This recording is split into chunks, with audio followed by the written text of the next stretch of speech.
So I've interviewed all of the business people in the business world. Chris has interviewed literally everybody else. I was talking to actors, comedians, and directors, and some pro wrestlers, some athletes. It's like everybody has an amazing story. Sure. I want to talk to everybody. I was trying to piece it. How did we get connected originally? I reached out to you on June 7th, 2021 to have you on my show. Okay. That's wild, dude. That's a while ago. Yeah. Wow. We're almost at 2 years. Yeah. And it was a fascinating interview because I was so interested in that you had really branded yourself as you were the podcast guy. Like you were like, you want to grow a podcast? There's a formula to doing this and here's how you do it. Right. Right. So I wanted to have you on to speak about like, this is how podcast growth actually works. Sure. Yeah. Yeah. No, I remember that. Yeah. And it was, more importantly, it was how to make money from podcasting. I think you had an ad that was talking about like making money from podcasting. Yes. Basically sick of doing this for free. That was it. And I was making money from podcasting, but I knew a lot of my listeners were trying to start podcasts. Yeah. And trying to make money from it. I'm like, wow, there'll be some real value here. Yeah. I remember, I think that's how I also like reconnected with Matt Barnes. Yeah. First text was June of 21. That's funny. That was how I reconnected with Matt Barnes too, was from that ad, from when we were running ads on that. Because we had connected at one of the masterminds I'm in. They just brought him out because they brought out like several NBA players or whatever. Yeah. So we like met very briefly. Like he was playing one-on-one with a bunch of people and I played one-on-one with him. And then I tagged him in a story of me scoring because I was like, I scored on an NBA player, you know? And he replied or something. And I was like, oh, that's cool. And then didn't hear anything back from him for a long time. And then he randomly like followed me on Instagram and then DM'd me and was like, hey man, wow, I want to talk about like, you know, growing podcasts essentially. So it was like, I was talking about that with somebody recently about the value of advertising. You know, it was just like, it's not always directly for the thing that you're advertising. Cause it's like neither you nor Matt went into my sales page and bought my $1,000 podcast course. Yep. You know what I mean? But like what that's led to is worth so much more than $1,000, you know, and him directly, he ended up investing in Guestio too.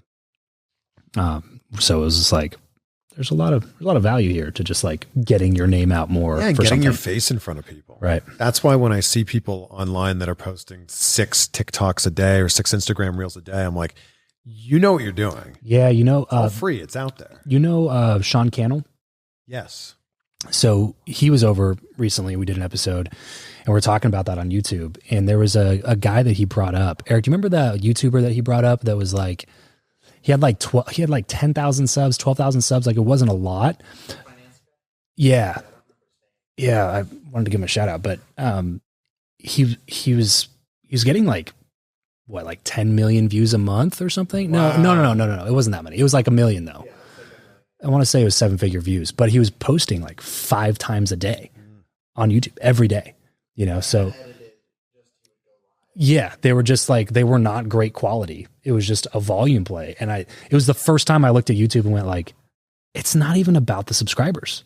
YouTube doesn't pay you for your subscriber count. Yeah. They pay you for views. Yes. You know, it's like, that's literally the next week is when we started the Clips channel and just started doing daily posts on the Clips channel. You're so I was like, it with that. We have so much content with so many amazing people. Yep. It's all extremely valuable.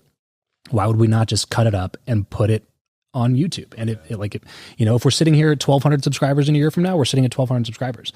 But if we're putting out daily content and it's good, you know what I mean? Like the view count's going to go up. You're not going to be stuck at 1,200 subscribers if you just keep throwing that spaghetti at the wall. Yeah. Just keep putting content You think out. That's the move, is just like volume? I think that people like Ryan Pineda are doing it right. Yeah. Where it's just like, keep putting stuff out. And if you're giving value in every single video. Right. Because you can't just put stuff out just for the sake of putting it out. There has to be something there that's worth sharing. Why are people following type of a thing? Because you never like, well, no, I take that back. You did pick a niche. You went like wrestling, right? Because you came directly from red carpet hosting. But I was always doing some wrestling interviews. Okay. It was just like, I would do a celebrity interview and then the wrestling fans would go, what the heck? Like, I didn't know this person was in WWE. Ha ha ha. Yeah. And then I would do a wrestling interview. And then the people that had come for all those celebrity interviews were like, who's this? Yeah, exactly. So it really just came down to, I love talking to people. You know, I love having interesting conversations with interesting people. Right. And when you work as an entertainment reporter and a TV host, you get to talk to everybody. Yeah. Like I was talking to actors and comedians and directors and some pro wrestlers, some athletes. It's like everybody has an amazing story. Sure. I want to talk to everybody. But with the access I had to wrestling before there was as many podcasts as there are now. There's a lot of podcasts now and a lot of YouTube channels now. But when I was really starting this in like 2011, 2012, when I was doing these pro wrestling interviews, nobody else had this access. So I was just like, I'm going to take it and run with it. Sure. Yeah. Do you feel like that chained you to a certain industry for a period of time where you maybe didn't like it as much or felt like you were almost like contained to a bubble? It's interesting now. Like I just posted an interview with Gerard Butler from the other day. Okay. Where I interviewed Ron Howard last month, Margot Robbie last month. It's so interesting because there's so many people that just know me for the wrestling interviews. Yeah. And I get it. You know, those interviews have got millions and millions of views on my YouTube channel. And I'm super grateful for that. And that's such a specific audience, right? Like the wrestling fans, like I'm a wrestling fan. Absolutely. You know what I mean? Yeah. And they'll be like, oh my God, my man CVV's doing big things. He got an interview with Margot Robbie. It's like, well, actually, that's my third interview with her. but thank you. Yeah, right. It's just amazing when, like, I'll post an old photo of like me with Steven Spielberg or something. Yeah. And people are like, I can't believe you got, can't believe these things are happening for you. It's like, no, this is what I've always done. Yeah. It's just, I took that niche. I kind of saw some white space there that nobody else was doing it. Yeah. And I just kind of ran with it. Because up until that point, of course, actors are going to be promoting their movies. Of course, directors are promoting their movies. Comedians are promoting their tours. Athletes are promoting their books or whatever it happens to be. It really took a very specific type of person to have an in-depth interview with pro wrestlers back then. Because for the most part, that makes a lot of sense. Yeah. For the most part, they're going to the local morning show to just simply promote that Raw or SmackDown. Right. They got 3 minutes. Exactly. Yeah. And a lot of times they would be like, so we've got John Kenna here. I hear we can't see you. Anyway, all right. And I would like get someone like an early one, like Jeff Hardy. Yeah. And I would be like, I used to do a swanton bomb in the year 2000 onto my friends and be like, no way, man. That's like immediately you connect. Sure. Yeah. So I had this ability from like being a wrestling fan for most of my life. Yeah. Right. Of being able to connect with massive stars in the pro wrestling space that like when I would bring in these people into the TV station, my boss was like, hey, Chris, we got to cool it on the wrestlers for a little while. Like, interesting. Nobody knows who this person is outside of wrestling fans. Yeah. Right. Is that what kind of prompted you to do your own thing? It was more of just like the wrestling was really growing. Like, and I had a tremendous amount of access in 2018 into 2019. It was a really exciting time in pro wrestling with the advent of AEW coming in as a competitor. WWE hadn't had a real competitor that was on cable television for 20 years since WCW got bought by WWE in 2001. So like this hadn't happened. Yeah. Yeah. So it was just like, I had a lot of real momentum that was happening. And any of my wrestling interviews were getting hundreds of thousands of views on my YouTube channel. So it was just kind of like, all right, I saw that this was starting to happen. I also saw that like I was getting a lot more opportunities in, call it, new media with like the influencer space. Yeah. And I wasn't allowed to do a lot of that stuff with my TV job. And I was just like, how many more opportunities am I leaving on the table because of this really great job that I have in TV? And I'm super grateful for this job, but how many other opportunities am I leaving on the table? Totally. And I just started to kind of weigh them out and went, if I'm already getting this many subscribers, this many views on this content that I'm doing in my spare time, right? What would happen if I put a little bit more effort Did it full time, right? And that was really where it began. What year was that? 2019. Oh, wow. So that was very recent then. And it was almost like I saw the writing on the wall because the guy who ended up taking my job, he was loving it. And then the world shut down and the show that we were both on, he is still on, kind of had to be paused because, who wants to hear about entertainment news when who knows what's going on in the world right now. Right. So it was almost like I without even knowing it, I picked a great time to get out because that wouldn't have been as fun. That's pretty wild that like, I mean, you got started so early though. If you're talking about 2011, 2012, that like the station, I feel like now, my point is, I feel like now, if you're working at a TV station and they're providing a lot of these opportunities where, you know, you're using kind of like the force of media to be able to land interviews with this person, and you're just kind of privately putting them on a YouTube channel. Like now, now they would be like, yeah, we own that. And you. In 2007, I was working on a show called 969 for MTV2 in Canada. Okay. And we were doing massive celebrity interviews, massive musician interviews.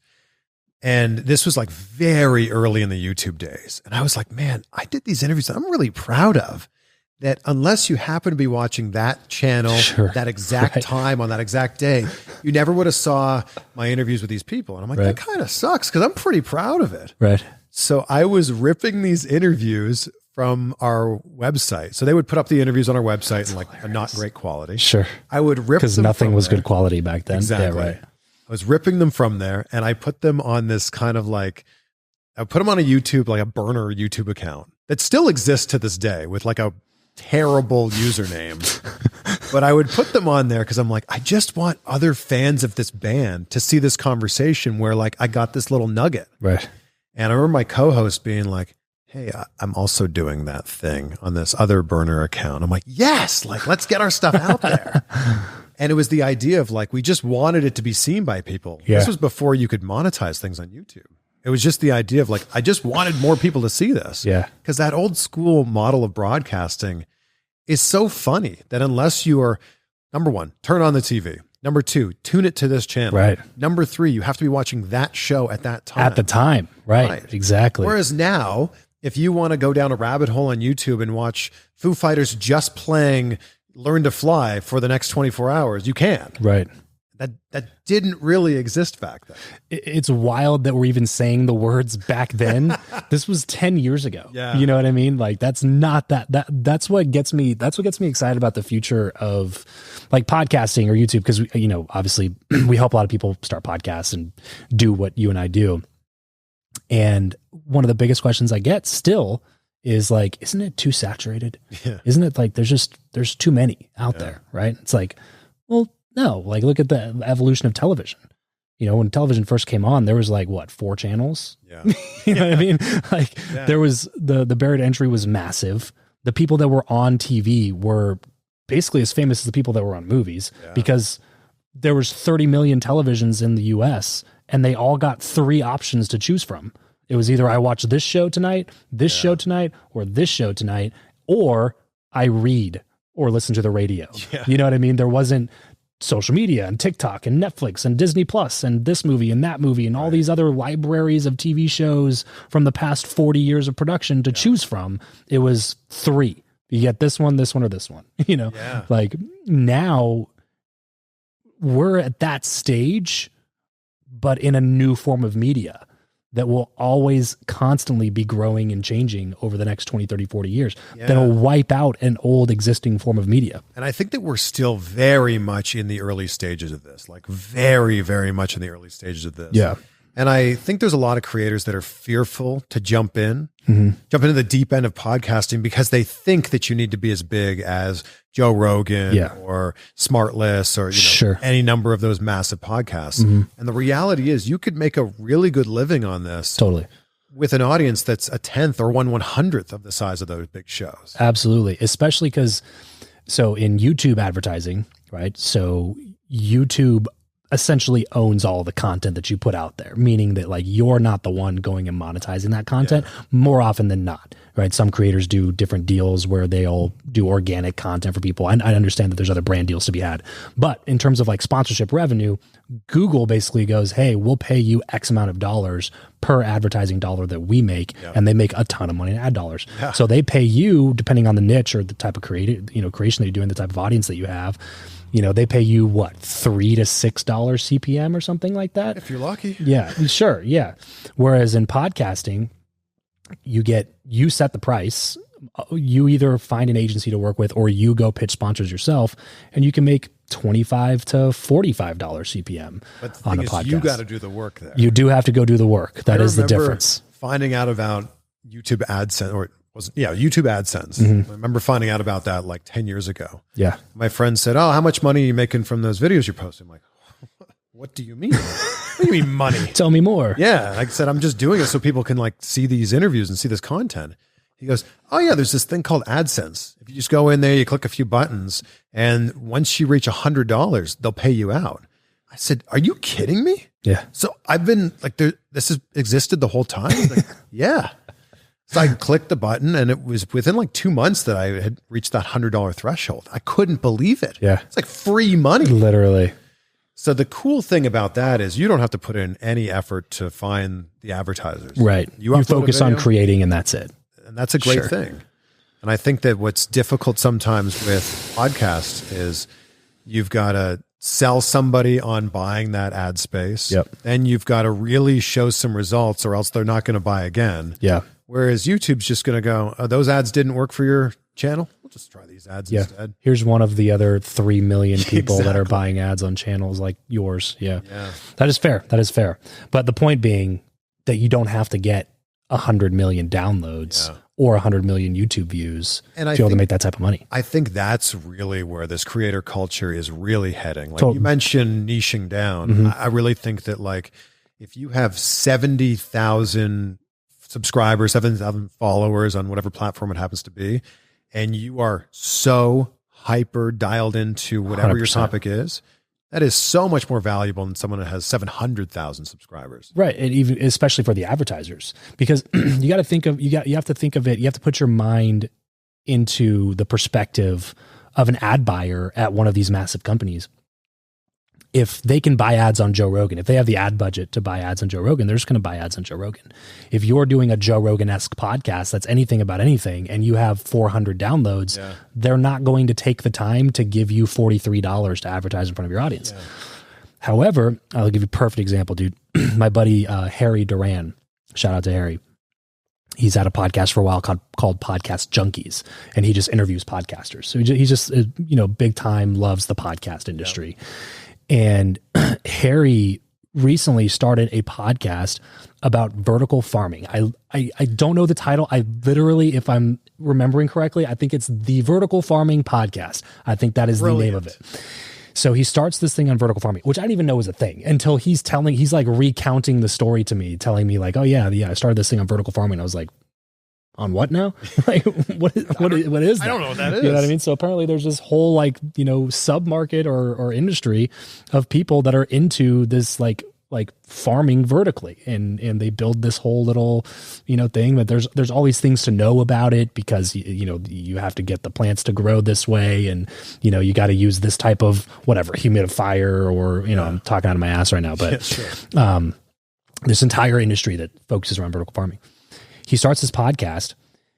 His first 2 seasons, he secured over $70,000 in sponsorship revenue for like 24 episodes for a show that gets, if I had to guess, less than 500 downloads an episode. Wow. Like, I don't know the actual number.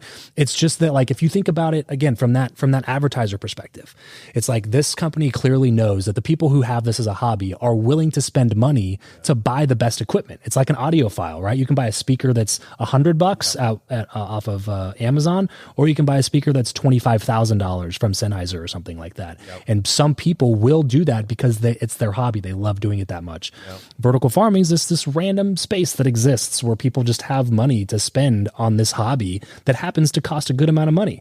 Well, these advertisers, they need a way to get the word out about the message that they have, and they're not going to buy ads on Joe Rogan. They're not going to buy ads on Facebook. They're not going to buy ads on Google because the audiences are way too broad. It's like, how do you target somebody with a vertical farming interest on Google or Facebook? Google maybe a little bit better because it's search based, search intent based.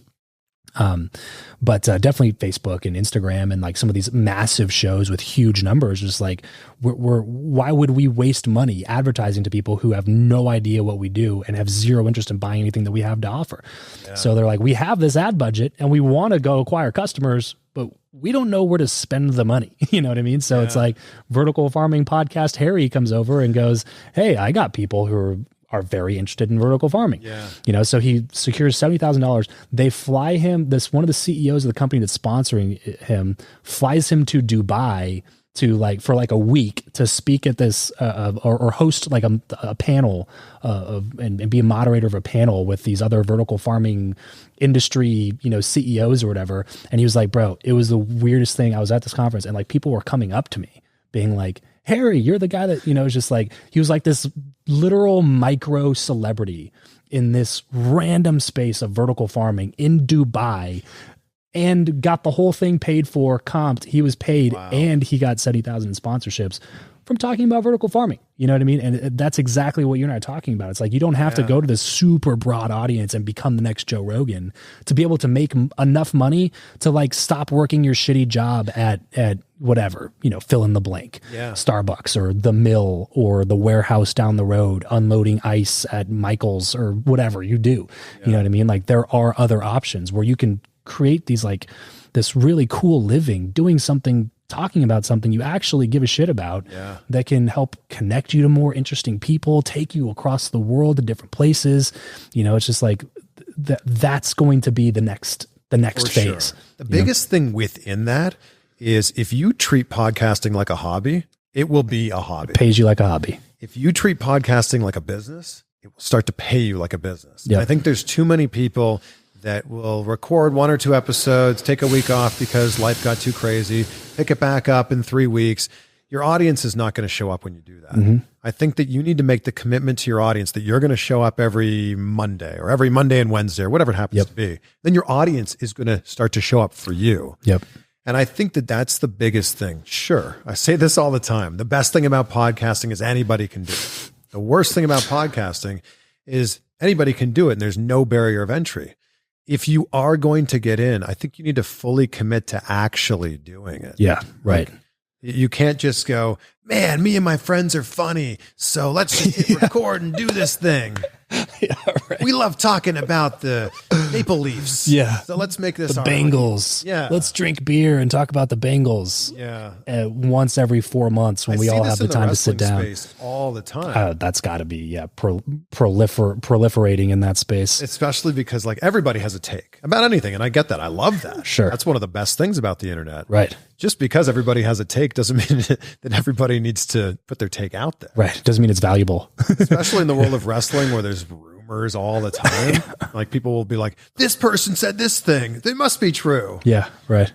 It's interesting that like anybody can start it, but can you continue doing it? Totally. And I think that finding your niche, that's a big thing that we always hear people talking about is like, find your niche. Well, that's a difficult thing. Mm-hmm. But once you do find your niche, once you do find that thing that you're passionate about, it is easier now more than ever to become an expert in that thing. Right. Like within 18 months, if you picked something today and you started a podcast, maybe you even wrote a book about it. Yeah. And then you started putting out like videos, like where you're talking directly to the camera about it. Within 18 months and you're speaking on stages, you could be the expert or one of the experts on that thing. If that was your topic and your niche and you stuck to it. Absolutely. If you would just commit to something and do it for a while. It's always the underestimation of work is what gets me, especially in podcasting specifically.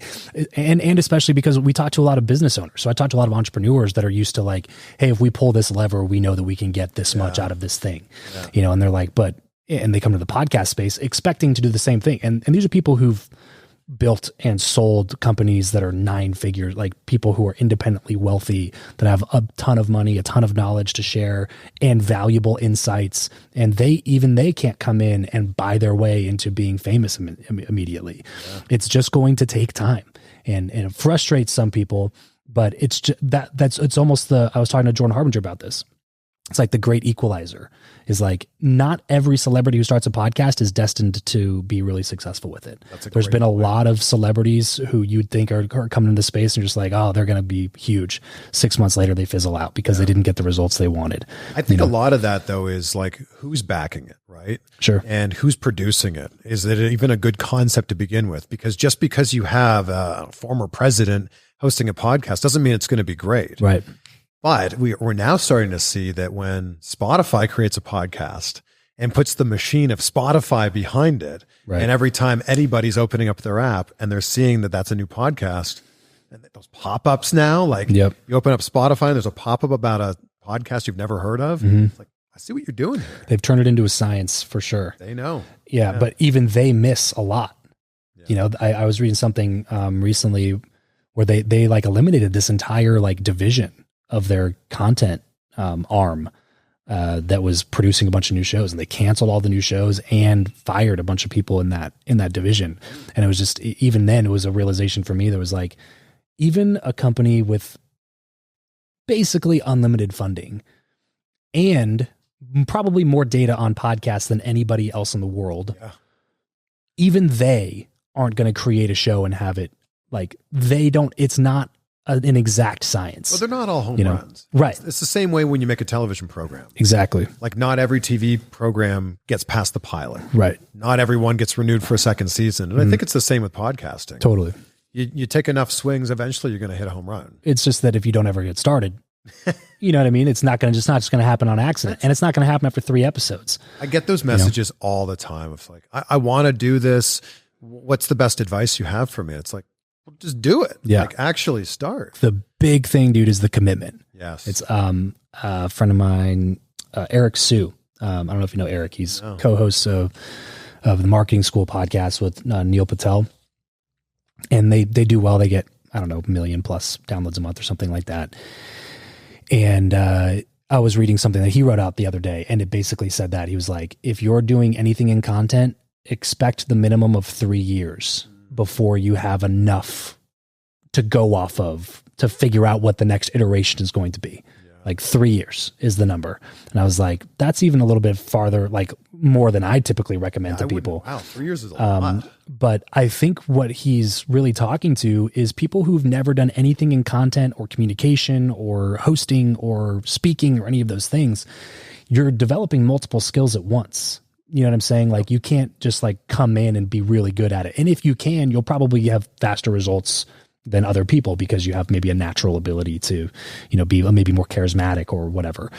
But for most people, you're starting at the base. You're starting from scratch on day one, where it's like, you don't know how to be a successful podcaster or YouTuber, but also you don't know how to interview somebody. You don't know how to ask somebody to be a guest on your show. You don't know how to communicate with that person. You don't know how to ask good questions. You don't know how to prepare for an interview. You don't know how to, like, there's so many skills that you don't currently have that are preventing you from doing this. So when you're looking at it and going like, I'll give it like a couple months, you know, like I'll throw a couple episodes out there, see what happens. It's like, I'll tell you what happens. Save yourself the time. I will tell you, like, you know what I mean? Like I'll predict your future right now. It's not going to work. It is the development of that skill set and craft over time. Which is why, like we talked about this before, but that's why I think like you stepped into the podcast and YouTube world and you did well. And it not trying to take anything away from the hard work that you had after you started, but you put in like a freaking decade of work before you started.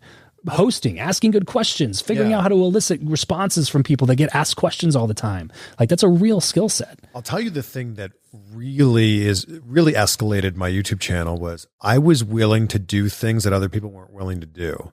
I was willing to drive to go do an interview. I was willing to fly and pay for my own flight, my own hotel to go do an interview. All I needed was someone to say yes. I would reach out to someone. All I needed was them to say yes. And I go, great. Well, now I got to find my way to Phoenix. I got to somehow, get to Las Vegas. Yep. And that was a big thing, especially before Zoom interviews were even a thing. Right. I hadn't done an interview virtually before the pandemic. Oh, really? Wow. One. Wow. And I put a tweet out like the first week of the pandemic in March of 2020. And I said, guys, never done a virtual interview before. What do you suggest? And I had a lot of people throwing out suggestions. I ended up, Zoom kind of this kind of place where everyone was Flocking. Yeah, exactly. It was easy, right?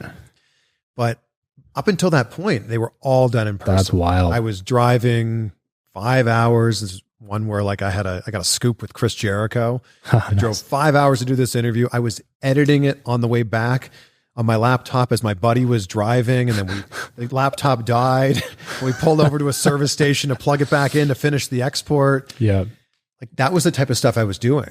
And I think that now there's a lot of podcasters that are so conditioned to just, here's a Zoom link. Totally. Yeah. 100%, dude. Those conversations aren't the same. I put a tweet out and I asked people, I said, if you only do a virtual interview with somebody, did you really meet them? And it was interesting seeing the responses, because there were a lot of people who had only ever done virtual interviews going, yeah, absolutely. Of course I met them. Yeah, we had a great conversation. And then there were a lot of other people that said, no, you didn't really truly meet them, because when you do see them in person, you say to them, it's so good to finally meet you in person. It's the same thing you say every time, right? There's just something about this. Well, dude, right before we recorded this, I'm not going to say any names, but you literally were like, hey, I just did an interview with this guy. And I was like, oh, cool. Who's that? And you were like, he's interviewed you. And I was like, I don't think so. And you showed me, I was like, we definitely didn't do anything in person. Maybe we did it virtually, but that's a perfect example of that, because we probably did. But I've also done like 400 virtual interviews on other podcasts. And when you combine the 500 virtual interviews I've done on my podcast, names get mixed up. Faces aren't as familiar. Like it's just, there's a certain volume. It just, I don't know, but I'll remember anybody that I've interviewed with in person. I'll remember all of them. Of course. There's something that happens when you physically shake someone's hand or you give them a hug, and like, I don't know, it's that exchange of energy. Right. And then you're able to look somebody in the eye. You don't have this delay of, a Zoom window or a Riverside window. Right. But the pre and post conversation is so much better.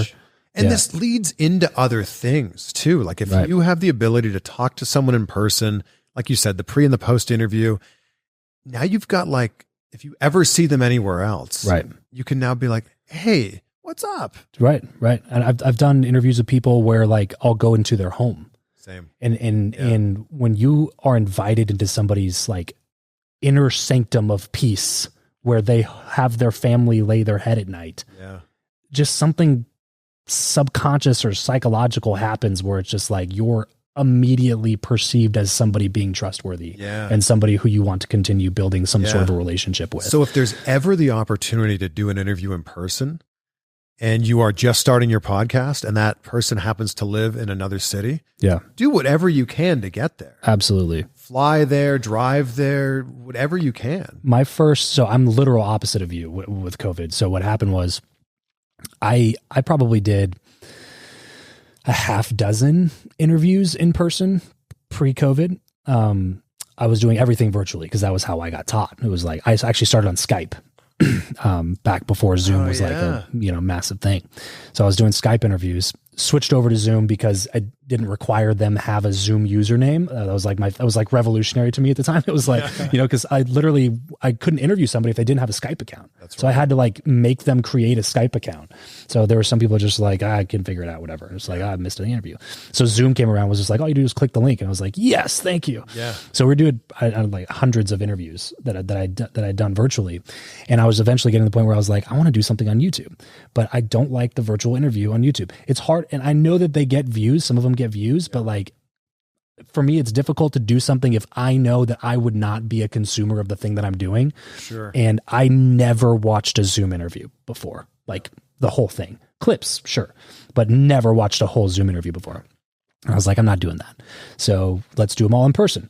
So we literally built a new show. It was called World Class. There's still clips of it up on YouTube. And we were like, commitment to do all interviews in person. We batched like 4 weeks of interviews. We had like another 8 or 9 on the schedule. And we launched like March 7th, 2020. And a week later, everything shut down. We had we ended up shutting down the whole show because I was like, I'm not just going to do another virtual interview show on top of my current virtual interview show. Yeah. The whole purpose was to do this for YouTube. Yeah. And then it delayed obviously a ton of our content. And it got to the point where what you're talking about before, where I was just releasing content for the sake of releasing content, and it just became like a drag on me. It was zapping my energy instead of giving me energy, which is what I wasn't used to. You know, the show numbers started going down, listenership started going down, revenue started going down. It was just like, what am I doing this for? And we kind of had this kind of come to Jesus moment where it was like, well, we either need to do this and do it to how I want to do it, even though it's going to require me to do a lot of things that are going to make me even busier than I already am, or we need to shut it down. Because I'm sick of this like halfway point where I just feel like this is crippling me. And as you know, obviously we ended up doing the whole rebrand and relaunch of the show. And now we're sitting down in person and we're about to film this whole thing tonight and we're doubling down on that stuff. But it was because I knew that I knew that we couldn't continue with what we were doing currently. But I also know that in the future, it's still extremely valuable to continue building on these relationships and keep doing what I had been doing. Like I had already experienced how awesome it was to be in that like flow of energy where you're creating something and people are actually enjoying it. Yep. And there's like not much better than that feeling where you're putting something out into the world and you work really hard to do it and people are receiving it well and going like, I really enjoyed that. Or, hey, that was really helpful. Or, this piece of that you talked about, like I never thought about that before. You get these, this feedback and you're like, wow, this is worth it. The interesting thing is when you create in a vacuum. Yeah, totally. Here we are sitting in this place here. There's some cameras, there's 5 of us here in total. Right. 6? I count wrong? No, 5. 5. 5. And it's just, 5. It's hard to, or it's easy to forget that this is going out and like other people are going to be consuming this. Right. Even when I worked in television, you would be in a television studio. The cameras were all like run robotically. There was just one person sitting back there like running joysticks. So it'd be like you, a co-host, and a camera person. That is interesting. Yeah. And then obviously a control room full of people, but like you weren't actually physically seeing them. Right. You kind of forget that you're creating this, like you're in a vacuum. You forget that you're creating this for other people. Right. And it's the coolest thing when someone connects with you on the street or at a store or at a convention. They say, hey man, I really enjoyed this thing you did with so-and-so. And you're like, oh my God, that was like 2 years ago. Right. You still remember that? Right. Wow. And there's something really special about that. Yeah, it definitely was the thing that kind of kept me like, if I envision my ideal scenario in life, it would be that. Yeah. Where like, this is the exclusive thing that I do, at least the majority of my time is spent just creating something valuable for other people to enjoy. And it was like, when I got to that realization, it was like, well, I can't give it up then. Yeah. It just means that I have to do it the way that I want to do it. Yeah. And so far it's been great. There's something to be said about the photo where your arm is around that person. Yeah, totally. Life, yeah. Rather than the screenshot. Well, who was it that, who did you interview recently when people like the whole comment section was lighting up with people being like this guy recorded himself asking that question? Mike Myers. I just don't understand it. I spent my whole career interviewing everybody. Yeah. And that video went viral first on Facebook Reels, then on TikTok, then on YouTube. And there were so many comments being like, nice fake interview. That's or like, so funny. This guy's pretending to interview Mike Myers. It's like, why do you think that they picked that one video to say that about? So he was in a studio with great professional lighting and wearing a lav mic. Like it was being produced by Netflix. He was promoting his TV show called The Pentaveret. Yeah. I was at the time, I just moved in with my now wife. Yeah. I was in her spare bedroom with like terrible lighting and my laptop. Like I get when you put the two images next to each other. Sure. Yeah. They didn't look the same, but isn't that every Zoom interview? Right. Like somebody has a better mic or somebody has a better camera. And it was just my framing was a little bit tighter. Yeah. This was a little bit wider. So the way that it was edited together. Nice fake interview. I had so many comments from people being like, why'd you fake this interview? And then it was getting liked on Facebook by hundreds of people. That's hilarious. So I started responding to people and going, well, here's the full interview. Yeah. And then no one would even bother to look at that. Of course not. Yeah. And like during the full interview, like Mike Myers grew up like 10 minutes from where I grew up in Canada. Oh, wow. So at the start of the interview, I'm like, hey, I grew up in Pickering. He's like, oh, Pickering, which is known for having a nuclear power plant.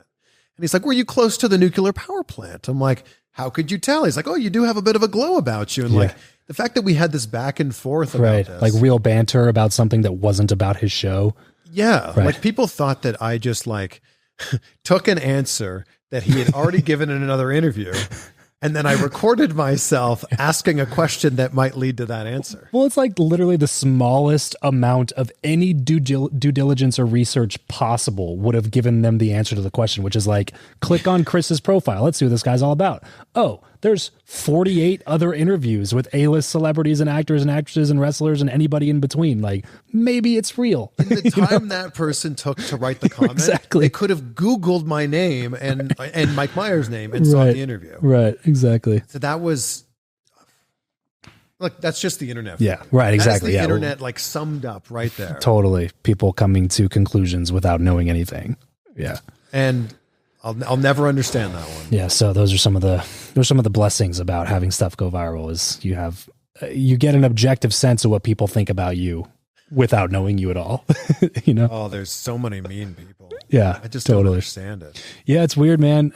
It's weird. I just think it has so much to do with how much that person hates their life secretly. And, you know, there's like this religion of skepticism that's popped up because people just can't believe that other people are living a version of life that they would kill to live. Yeah. You know what I mean? So they have to, in their mind, justify why they don't have that life. Yeah. You know, and so it leads them to just continue down the criticism path. It's Facebook, because that's the best way that I can handle it. Like, because the reels on there have the potential to really go viral. Yeah. The comments. So your stuff's being shown to people who have no idea who you are. Mm-hmm. And it's just amazing. Just I've stopped looking. I just now post on Facebook and just don't look back. Right. On Instagram, I'll like go back and forth with people and like, Sure. But at Facebook, I've just given up on reading those comments because they're so mean. Buying ads. Oh yeah. People get so upset, dude. Like it's pretty wild. And it blows my mind. It's like, you know, that advertising is all over the place. Like we see like, I forget the number. It's an astounding number. Like 12,000 advertisements a day is what the average American sees anymore. It's an astounding number. I forget the actual number. We'll have to look it up. But it's like, you realize that everybody does this, right? Like you still buy Nikes, I assume. Like you still, right. You know what I mean? Like you bought tickets to the, you know, last whatever Laker game or whatever. Like everybody advertises. Why are you so upset? They get like triggered by the fact that like, how dare I, you know, buy this ad to put in front of them? It's like, get this off of my feed. It's like, what? So you're going to comment on it? That only tells Facebook that you like it. And it's going to show you my next ad and make you doubly pissed off. Like, I don't understand why does it matter? Just, you know how to get it off your feed? Yeah, that's it. Like, which social media platform do you think has the meanest comments? Oh, Facebook. Yeah. And especially in terms of ads. Although to be fair, you're really big on YouTube. I have not really done anything on YouTube, so I can't speak to YouTube's crowd. I would say on YouTube, people are pretty kind because for the most part, your stuff is being shown to your people, to your subscribers. Yeah. They're there to consume that exactly kind of content. And YouTube's pretty good about like going, oh, you like this, then you're going to like this. Yeah, they've dialed in their algorithm really well. Sure. Whereas there's stuff on Facebook where I'm like, why am I being shown this? Yeah, right. Although it's like if I'm being shown something, like because I'm a creator, if I'm being shown something and I'm entertained enough by it that I'm going to watch it like 3/4 of the way through, I will leave that person a like now because I'm like, I liked it enough that I watched this almost all the way through. Like, good job, like a courtesy, like, yeah, like here you go. I'll even throw you a comment. Keep going. Yeah. It's amazing to me how few people do that. Like, you don't have to follow me. You don't have to leave a comment, but if you liked the video enough to watch that much, you clearly liked the video. That's the definition of the like button. Yeah, you clearly liked it. Exactly. Why not just throw someone a like? Right, exactly. And I just don't understand that. Yeah. It's again, dude, it's like it's the average factor, you know. Everybody's just they can't cope with the fact that like you're sitting there talking to Margot Robbie. So like I'll watch the clip. I can't believe I'm sitting there talking to Margot Robbie. I can't believe you're sitting there talking to Margot. Her smile is like so radiant. Yeah. And you're like, on caught in this the trance. screen it is. So like in real life, it's got to be like, oh my gosh, this is Margot Robbie. She has this like magnetic energy about her. Yeah. Where you're just like drawn into it. And she's a fantastic actress. Unbelievable. Yeah. It's ridiculous. I did an interview with Kate Beckinsale, who also has this magnetic personality. She's beautiful, fantastic actress, but she is so engaging in the way that she speaks to you that you leave the room going, do I have a chance with Kate Beckinsale? And the answer is 1000% no. But she's so good at bringing you into the conversation and being interested in what you're saying and then giving great witty answers that you're like, I think that went really well. Did you feel that way about Anne Hathaway when you did that interview with her? No, not at all. Anne Hathaway's great. Yeah. And, we had a really interesting interview about One Day, which was that movie where she actually speaks with a British accent in that movie. Yeah. And she told me this great answer about like, I'd gotten to the point where I was like dreaming in the accent. Oh, that's fascinating. Wow. But I had to ask her something about The Dark Knight Rises because these photos of her as Catwoman had just come out. Okay. I just didn't plan out the question. And I'm okay. So to back this up, I'm into fitness. I'm fascinated by when people can gain or lose weight for a role. Yeah. And you always see those headlines, whether it's Chris Hemsworth or whether it's Joaquin Phoenix losing weight for Joker. Sure. Or like Bridget Jones' Diary. There's always these stories out there. So I was asking this from like a fitness perspective of like, what's your workout routine look like? Like dial this in for me. Right. Just didn't ask it in a very good way. So when I left that, I was just going like, ooh, I think I kind of offended her. And she was very kind and made a great joke about it. Yeah. It seemed like she was, it seemed like she was okay with it. Yeah. It's funny when that gets posted, that gets shared all the time. That happened 12 years ago, by the way. Yeah. I just got tagged in that yesterday. Really? Someone was like, it's 2023 and I'm bringing this back. And it has like 1 million views. Like, here we are 12 years later. And it's funny that when someone like that posts it, all the dudes in the comments are like, oh my God, I would have melted. Like, unbelievable. Right. When it's posted in like one of those compilations of like the 15 times actors shut down reporters. Yeah, right. Then there's like, what a stupid question. Anne Hathaway slams reporter for, like, hey, thanks for only showing like half of that. Right. But anyway, I just thought like I could have phrased that so much better. Although it wouldn't have been as fun and playful if I probably wouldn't have gone viral. Not at all. Yeah, nobody would even know about it. Right. And like you said, like she seemed to be totally fine with it. And she was just like, she laughed about it. She was I interviewed making her jokes like about years later. It was actually amazing. It was her and Robert De Niro for that movie, The Intern. Oh, yeah. Next to each other. That's fantastic. It's not like I walked in and she went, oh, the forward young man. Right. Super kind. Yeah. Did she remember you at all or recognize you at all? She remembered me, but I don't know if she remembered me from like what. Do you feel like you have that type of relationship with a lot of people that you interview now where it's like, I've interviewed this person 5 times in the last 8 years. So they actually recognize me now. I think with some people for sure. Yeah. Like, especially if you've done something within those 4 or 5 minutes to build rapport. Sure. Because they're quick interviews. Yeah. How do you do that? I try to ask an interesting question or something that they've never been asked before. You do whatever you can to ingratiate yourself to them. Yeah. Especially because it's such a short period of time. You get 5 minutes at a press junket where they're doing 40 interviews in a day and a half or whatever. Right. And they're doing weeks of press. They're doing a whole bunch here in LA and then maybe they're doing some in New York and then they're doing some in London. You're just trying to do something to stand out from the hundreds of other people that are going to ask them questions in the next few weeks. But when you're doing interviews with like Kevin Hart had a string of movies where he was doing like 3 movies a year. So there would be points where like, I remember a time in Chicago when I interviewed Kevin Hart and like I was walking into the gym as he was walking out of the gym and he was like, oh, hey man, he gave me a big hug. And like, oh, nice. Those are cool moments. Yeah. No kidding. Or like The Rock's been super kind to me. Yeah. But then there's other people where you weren't able to build that rapport. Or maybe your last interview with them was 8 years ago. And you can say to them like, oh, it's good to see you again. And they're going, yeah, you too. And they have no clue. Yeah, totally, guy. But like I interviewed Miles Teller for Spiderhead. Okay. And it was off, the massive success of Top Gun Maverick, obviously. And I've interviewed him a few times. And at the end of the interview, I just said, like, thank you for always being so kind. And he's like, oh, yeah, of course. Like, yeah, no problem. But it was cool that like there was that moment of like, oh, I know this person. I can trust this person.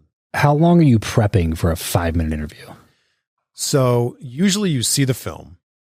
Actually, you always see the film. So you always see the film. So like if you're asking someone, if you're interviewing someone for the movie, you're going to ask something that's related to the film in some sort of way. Or maybe you can tie the film into something in their career. Early life or whatever. But I spend hours.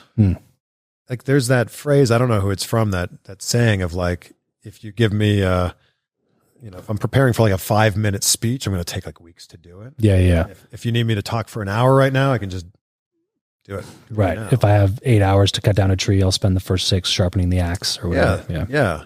So I spend hours doing it because I want something that's going to be A, entertaining, B, relevant, but C, and most importantly, memorable. Yeah. So am I asking them about a recent role that they are rumored to be playing?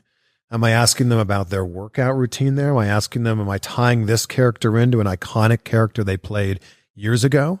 Sometimes it's a person I've always wanted to interview, like Sylvester Stallone. I'm like, man, I've got to ask a Rocky question here in some sort of way. Right. Even if it doesn't tie into this film, I've got to do that. Right. Or like my favorite movie of all time is Back to the Future. Okay. I've got Robert Zemeckis, the director of Back to the Future, sitting right here. Like, I have to ask him a Back to the Future question. Right. So I think it comes down a lot for me of like, who's the person? What have they done in their career?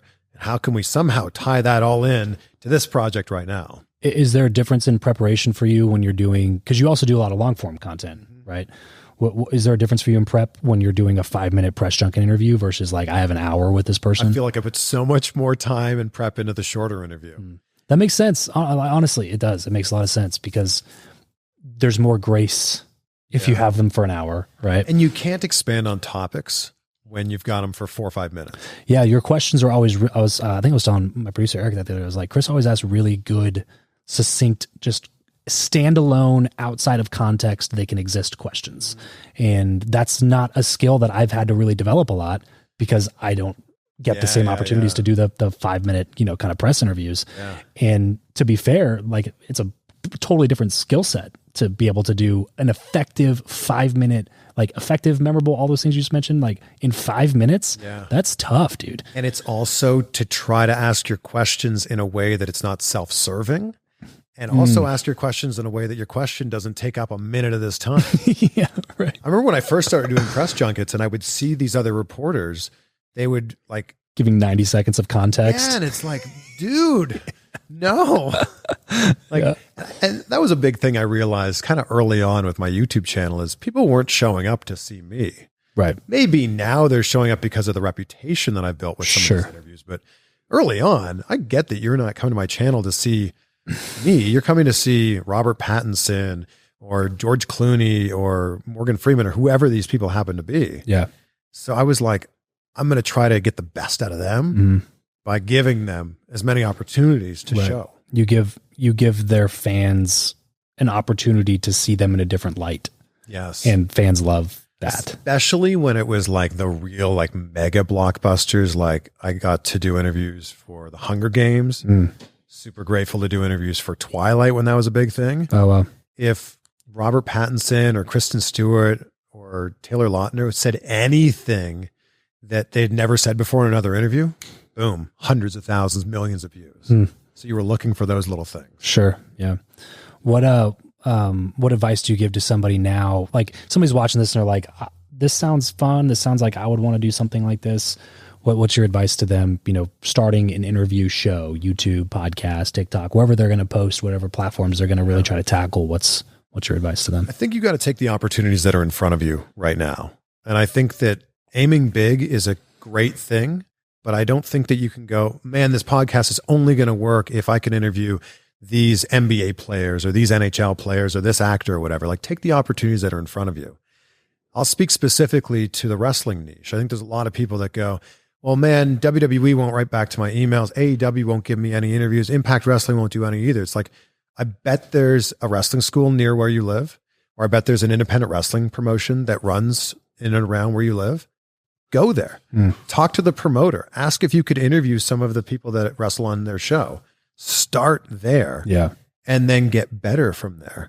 And I think that you need to start with what's in front of you right now and build from that, because you're going to get better with every single one of these that you do. I mean, you're what, 800 episodes in? Yeah. You're still getting better every single time. Yeah. And like, if you look at the sampling of guests that we're bringing on in the first 50 episodes of the rebrand, in terms of quality, it's like basically better than the other 800 that we did. Amazing. You know what I mean? Like will always get better if you decide to get better. Yeah. You know, it's just the opportunity, like people expect opportunities to come and sit and just to be like handed them and wrapped in a present. And all they got to do is open it and go like, yay, opportunity abounds. You know what I mean? It's just like opportunities come to those who are most prepared, which is why the phrase, you know, luck is nothing but preparation meeting opportunity. Right. I think luck is a mixture of everybody's success, but it's just the more at-bats you have, the more likely you are to hit a home run. And if you never step up to the plate, you will never hit a home run. Absolutely. And if you only take 3 swings, odds are one of them will not be a home run. Yeah. You know what I mean? Like every time you do it, you get a little bit better. You adjust your footing, you take a bigger swing, or you know that if you stand this way, you tend to get better leverage on the ball. Like that's going to come after swing 75 or after swing 143. Yeah. You know what I mean? Like at some point, assuming you remain consistent and you keep working hard at it, you're going to smack that thing out of the park. Yeah. You know what I mean? Like, and it's important to lead with value. Yes. Like you might not have a lot of value if you're just starting out right now. Absolutely. But if you are going to, like my example, if you're going to a local independent wrestling show, the value for those people is just being able to tell their story. Right. I'm blown away by how many people will send podcast pitches and not even link to their podcast in the email. Like that blows my mind. So you're telling me I now have to remember the name of your podcast and then type it into You're giving me homework. Yeah, right. It's one of the simplest things. Right. So I think it's also find somebody who's doing it in your space that's absolutely crushing it. Yeah. And take a little bit from them. And then take a little bit from somebody else. And then take a little bit from somebody else and mash it together and do your own thing. Don't be a carbon copy of any of those other shows. Right. But figure out what works for them and how you can put your own spin on it. I always tell people, bro, your network will increase in direct proportion to the amount of value that you can add to others. And to speak to your point in saying that, like, start with what you have, it will get better later. Yeah. So like when I was first starting my show, I was a door-to-door sales guy and I was just starting a podcast because I wanted to learn how to make money online. That was basically my entire premise. It was like, I'm just a dude who knocks on doors for a living and sells alarms. I think it was alarms at the time. And so when I started the podcast, it was like, I don't know anything about what I'm doing. How do I go connect with these people? Like I figured out enough to know that if I went and got around people who were really successful at it, they could probably teach me a few things and help me avoid some obstacles or at least shave some time off of my learning curve. Yep. So I was like, how do I go get in touch with these people? So I joined this mastermind. I hired a coach and I flew down to Puerto Rico. Now a friend of mine, who's one of my first mentors, was John Lee Dumas, who had a very successful podcast. So if I go get around this guy, you know, like he'll be able to help show me the way or show me the path. And I remember at the time, the way that I was able to like differentiate myself and build like a real friendship with him was volunteering an entire weekend of my time to go to this event that he was going to be at. This is after I've already paid him money, by the way. Yeah. So like I paid him money to go learn from him. And then while I was there, I was looking for another opportunity to be like, I know I paid him money to be here, but lots of people have paid him money to teach them things. Yeah. How do I like stand out? And so I volunteered 3 days of my time, a full weekend, Friday, Saturday, Sunday, to go to this event and stand at his booth for 8 hours a day and sell his journals. He just came out with a new journal and got a booth at an event that he was keynoting at. And that was basically like his speaking fee. It was just like, we'll give you a free booth and you can sell journals. So we had this guy that was going to be working his booth and he had no sales experience. And I was like, I got sales experience. You know, I do home shows for these companies. I've knocked doors for a few years. I train people. Like if I know anything, I know how to sell direct to people. Yeah. And so I was like, he literally asked me, he was like, hey, can you come by the booth? And we have an intern that's going to be trying to sell journals. Can you just give him a few pointers? You know? And I was like, dude, I'll just work the booth for you if you want. So he was like, yeah, sure. So I worked for 3 full days just selling journals for him, like $40 journals at this event. Enough to where like we did well enough to where he invited me to the next event that he went to. At the next event that he went to, I met all these people. And when you're meeting people from the context of like introductions from somebody who's well known in that space being there, the connections were that much more powerful. Right. And like you fast forward a long time, he's invested into my software company. He's like a partner in my business. He's a friend of mine. We've hung out on a bunch of occasions. My point is like at that point in time, it was very difficult for me to add value to somebody that was on that level. I didn't have any connections to offer him. I didn't have a lot of money to offer him. I didn't have any knowledge or information that he didn't already have. Like there was not really much I could do, but I did have some time and I had a little bit of expertise in selling. Yep. And that was a value add that I could get into the door with, which opened the door to a bunch of other potential opportunities down the road. Now to add more value to him than that, like 3 full days of my time now is like a single email connection that I, made with somebody who can do a multi 6-figure deal with him. You know what I'm saying? Like, like the value, like the relationship is furthered because I have turned myself into somebody that's more valuable to know. Right. So like the value still is a part of the equation. It's just much, much, much, much easier for me to go add value to somebody anymore than it was back when I first started. But you'll never get to that point if you never start with what you currently have. Yeah. You have to start where you're at with what you have. And eventually you'll build on that and get to a point where I do have a little bit of money. You know what? I do know a good amount of people. You know what? I do have like some other things that I can offer to the world besides just ambition or drive or like the thirst for knowledge. Yeah. Right. But I think that if you can start with that hustle and all it takes is one person to say yes. Right. That's how my whole broadcasting career started. That's what I was going to say. You're the same exact way in your world. My whole broadcasting career started because I couldn't get an internship when I graduated from college. So I scoured the internet, looked high and low for the email address for the general manager of this tiny station about an hour from my hometown. Because every other place that I had actually submitted for an internship hadn't even got back to me. So I reached out to him, lied, said I was gonna be in town for spring break. And he's like, well, if you're gonna be here, sure. We don't usually do this, but come on by. Yeah. I hadn't been to that city in like book my travel now. Yeah. And like he was like, yeah, we don't normally do this, but like your resume is pretty impressive, which was all just volunteer work.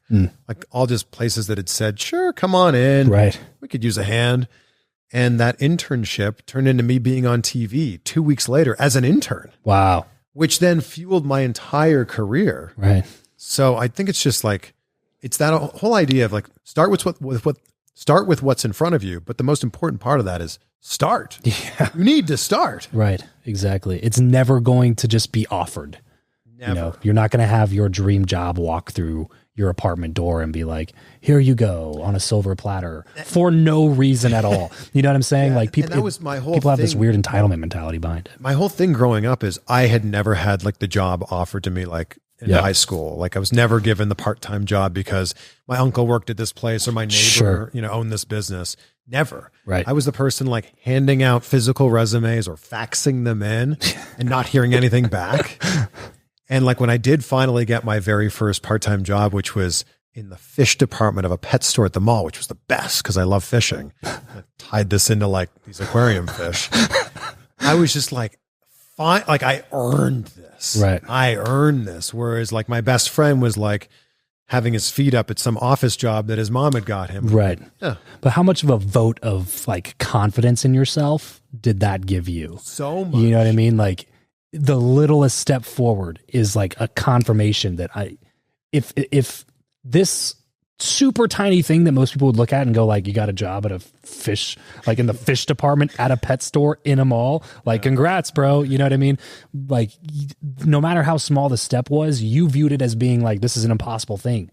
I don't know where to start. I don't know how to get a job. I don't know if people will hire me. I don't know if I'm hireable. Like, I don't know any of that stuff. To go from that to it happened is such a notch in your confidence belt that like the next thing that you're doing that you currently perceive as being not doable or impossible, or at least you don't have the guide or the how-to pamphlet on making it happen, you're at least like, well, I got that job at that pet store in the mall that one time, and I had no idea how to do that.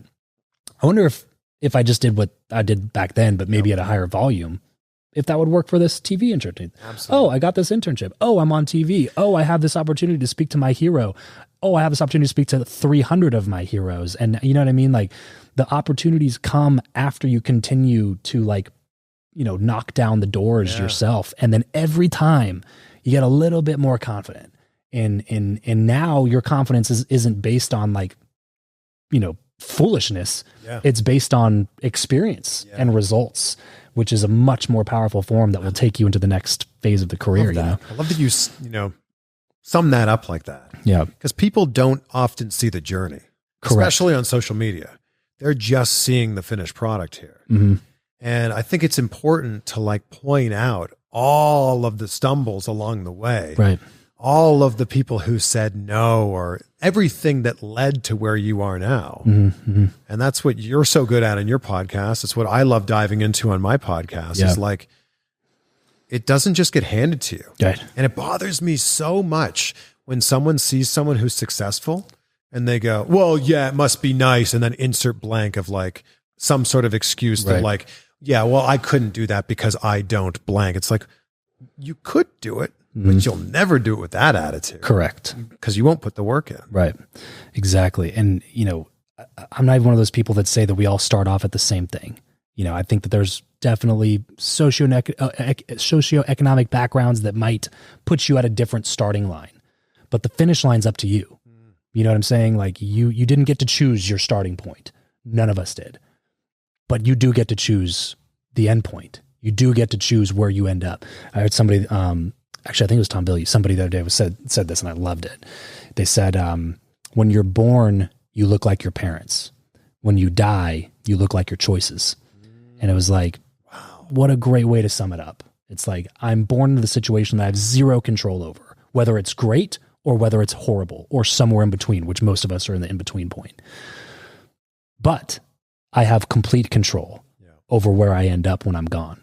You know what I mean? And if you don't ever take that full responsibility for where you are, regardless of if it was your fault or you caused you to be there, regardless, it doesn't matter who made you start here. Doesn't matter. What matters is where you want to go, and will you take the responsibility and put in the work to get there. And I get that there's a lot of terrible things that happen to people. Yeah. But it's how you react to those things. How you respond. How you recover from those things. Like, go read a few paragraphs about Oprah's life. Mm-hmm. She shouldn't be where she's at right now with the way that her life started out. Mm-hmm. But I think it's really easy for people to just fall back onto, well, that's easy for you to say because you didn't deal with X, Y, and Z. And I'm like, no, I get that. But the worst thing that happened to you is the worst thing that happened to you. Mm-hmm. The worst thing that happened to me is the worst thing that happened to me. Like, there's still the worst thing. And there's people, lots and lots and lots of people, especially in America, that started off way worse than you.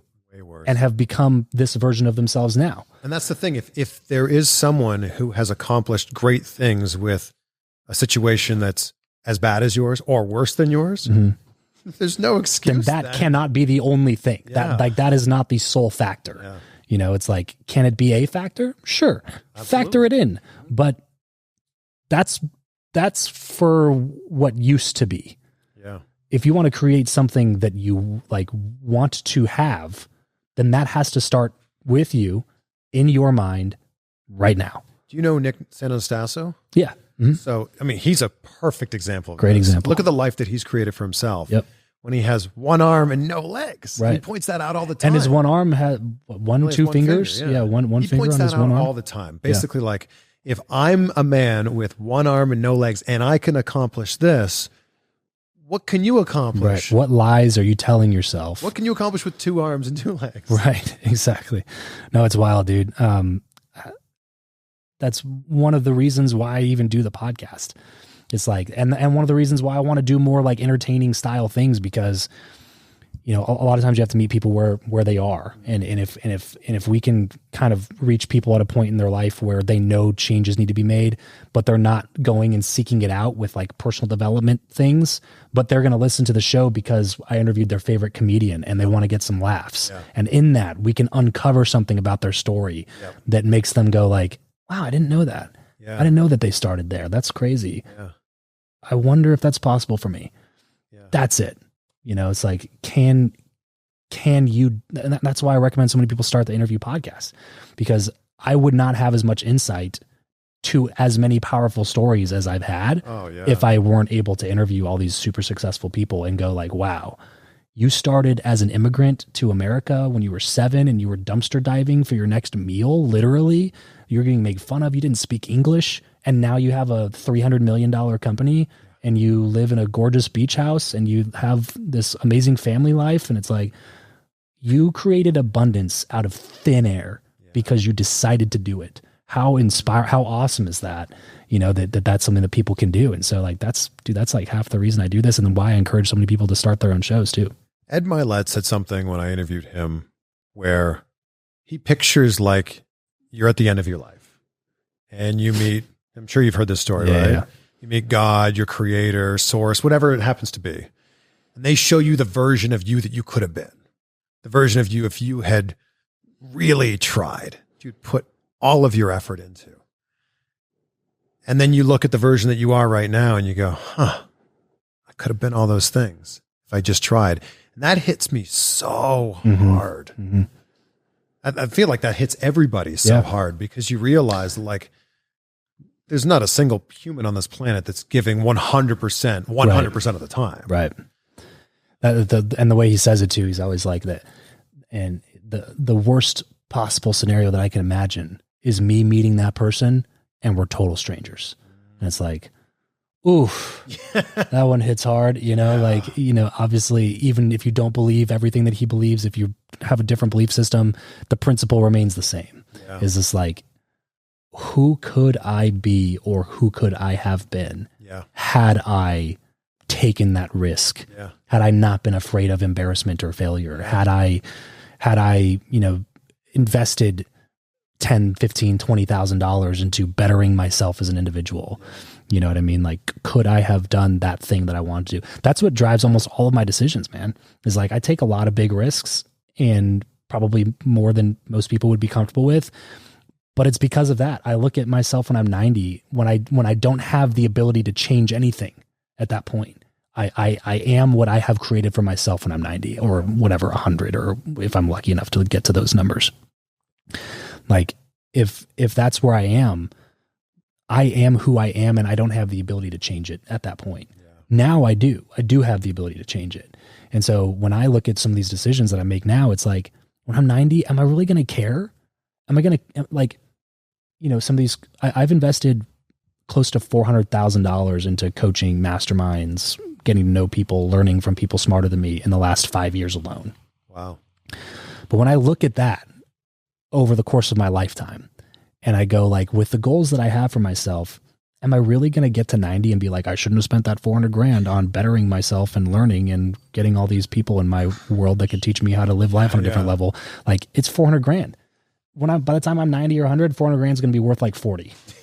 You know what I mean? Like, you factor in inflation over 60 years, like, it's not going to be that much money. Like, if I can trade that money now for time, because I'm shaving years or decades off my learning curve because I got connected to the right person who gave me the right piece of advice and who coached me and mentored me to get to this certain level by this certain age, that like shaved 10 years off of what I had to go through to get there. Like, if I can do that, I mean, I'll do that as often as I possibly can, as often as I can afford to. I'll trade that money for like getting extra time. You know what I mean? There's a lot of people that aren't willing to invest even $1. Anything, dude. Anything. I mean, you have people reach out to you all the time too, where it's like, I also get, we live in a time now though, when like information is more readily available now than it's ever been. But there's something that, you know, you can learn a lot from a YouTube video. You can learn a ton from a podcast. You can learn a lot from reading books. I get all that. There's something that's so next level about being mentored by somebody or being just in their circle. It's the accountability and the network to me. It's the, like, when I invest money with somebody who I have utmost respect for, I'm much more likely to do the work that they tell me to do. Because when I come to our next coaching session or I come to our next meeting and they're like, hey, did you get that thing done that you said you were going to do? And I didn't do it. I feel like a piece of shit. You know, like, it holds me at the highest level of accountability because it's somebody who I respect that's looking at me and going like, you said you were going to do this, did you? It's like, No, but I have a really good excuse. You know, it's like, do you have a good excuse? You know what I mean? You either have results or you have excuses. It's exactly right. You're a producer either way. You either produce results or you produce excuses. Let me ask you, how long are you going to keep growing your hair? Oh, dude. So I told my wife the other day, frankly, I'm a little annoyed by it already. I don't like it as much as I like short hair, but I'm kind of pot committed at the moment, you know, because it's been probably a year since I've gotten a haircut, like a real haircut. But I told my wife, as soon as I reach my weight goal, I'm going to shave my head. Shave your head? Shave it. Yeah. So what's your weight goal? 190. And you're at what? 210. So I got 20 pounds. This could happen. This quarter is the goal, you know, by the end of March. I'm actually doing the reverse of what you're doing. I'm going to try to get to around that size. Oh, you're gaining though. Yeah. I just want to see. Are you the type of guy that can just like eat donuts and pizza? Not anymore. I do like pizza a lot. I've been eating pretty clean. Okay. I started this like mid-December and I hired a trainer and like have a whole meal plan. And I packed a lot of meals with me on this trip. Yeah. It's like as soon as I leave here, I'm going to go like eat some rice and ground turkey. Gotcha. So you're like being really strict right now. Yeah. Okay. With that said though, like I'll have a pizza. Yeah. A whole pizza. I'll have 12, 15 slices. I mean, any pizza can be a personal size pizza if you have the right mindset. That's right. It all starts with the mind, man. That's right. Yeah. I've just been increasing my calories a lot. Okay. And I've been working out really hard with a lot of intention. Okay. I've just always been fascinated, like I said earlier, by like when like Chris Hemsworth gained all that size and mass for Thor, or Kumail Nanjiani recently, Christian Bale going both ways. Right. I'm fascinated by it. And I'm like, well, what am I capable of? And I turned 40 in May. So I'm like, what could I look like at 40?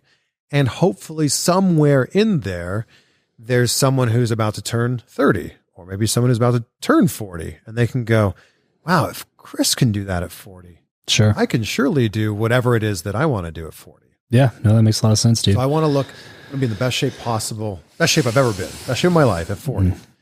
And then just kind of figure things out from there. That's a great goal, dude. I'm sure you'll get there. Yeah, of course you'll get there. We'll start kind of going like this, you know, with our weight. I'm up here, you're right here. We'll start 194 right now. Okay. I've already gained 12 pounds in the last month. Wow. Yeah. Dude, that's great.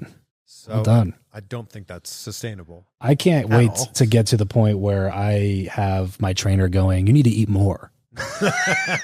Every time I talk to somebody, they're like, you should eat less. My trainer goes, are you eating hard? I'm like, eating hard? Like, you know, I've heard training hard. Yeah, right. Are you eating hard? I'm like, I don't know. I'm eating a lot. He's like, well, are you full? Like, do you ever feel hungry? I'm like, I don't think so. He's like, okay, well, keep that up. Yeah. Great. We'll never be hungry. Has anyone ever told you look like the wrestler Seth Rollins? No. Let me get my phone here. All right. I think you could be like Seth Rollins, like stunt double impersonator. Let's see. Something tells me I would have to lose fat and gain muscle to really look like this person, but I mean, he's in pretty good shape. Let me find a really, kind of have to be. Yeah, any of these. Yeah, you can scroll through there. You could be like Seth Rollins' brother. Okay. Yeah. See that, especially with the hair growing out. That's right. The hair and the beard. Yeah, there you go. Yeah. Seth Rollins. I can see that. Yeah, former I'll take WWE that. champion. So there we go. I just got to grow my hair for like another year and a half to get to that That's way. Right. I love that we started this interview without actually starting it. And then, it seems like we're ending it without actually ending it. All right. I guess we'll just go. Those are the best ones, dude. It's They just are a conversation. You know what I mean? Well, listen, as we wrap this one up, where should people, go find you and learn more about what you're doing? Well, thank you again for just like hanging out. Yeah. I love that we have to have a mic this time. Yeah. Right. Exactly. There's so many other great conversations that no one just will don't ever get hear. recorded. Right. Exactly. Wherever you're listening to this, you can find my podcast, Insight with Chris Van Vliet, on YouTube. It's just my name. And then the CVV Clips channel. I've seen your Clips channel starting to grow. We're trying to model you, dude. We're just trying to do more about what you're doing. I would pick a much better model, but thank you. But that's growing at a crazy rate. I remember off camera when I did the last interview with you, like about a year ago, I was like, oh, it's growing really fast. I'm like 30,000. Yeah, right. Exactly. Now it's at 154,000 a year later. That's crazy. So, 125,000 in a year. That's pretty wild. And like tens of millions of views. Yeah. it's been crazy. So anyway, that's where you can find me. Just my name, Sweet. at Chris Van Vliet. Well, if you've been listening to the show, you obviously have heard just a few of the names that Chris has interviewed in his career. So if you are a fan of good interview content, there's not many out there that do it better than Chris Van Vliet. So Insight with Chris Van Vliet on every platform you listen to podcasts on, as well as YouTube. Go check out some of his stuff. You will not regret it. Chris, always fun, dude.